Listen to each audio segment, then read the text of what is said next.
მადლობა უთხრას ღმერთს, რომ მოგვეცა ეს რაღაცა საკვები. Აი ეს განწყობა შემოვიდეს.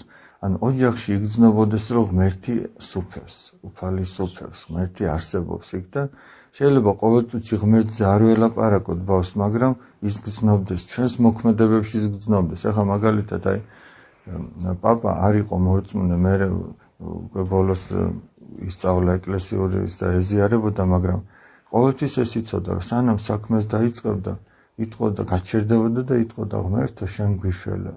და ეს ჩემში ძალიან ისე ჩაიბეჭდა და შვილი რო ხედავს, რომ მშობელი აი ნებისმიერ საქმეს იწყებს, აი სახლის დალაგებას იწყებს და დადგება და გადაიწერს პირჯვარს, ღმერთო, შენ გვიშველე და დაიწყებს. ესე იგი შვილი გძნობს, რომ აქ რაღაცა ძალა არსებობს ისეთი, რომ ესეც ჩემი მშობელი ესე იგი ეიმედება, რომ ჩემ მშობელს რომ ეს ძალა მიეხმარება.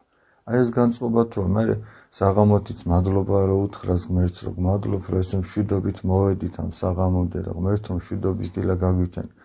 აი უშუალო ურთიერთობა უნდა ასწავლოს ალბათ მშობელმაც, მოძღვარმაც ბავშვს, რომ ღმერთი ესეთი უშუალოა, ძალიან ახლოს არის, ცოცხალია, შენ მოგისმენს, შენს გეტყვის ის აი სახარებას წაიგითხავ, ის გეტყვის რაღაცას. ალბათ ესე, იმიტომ რომ იმ კანონის ჩარჩოებში ჩასმა არამც თუ პატარა დიდსაც უჭირს.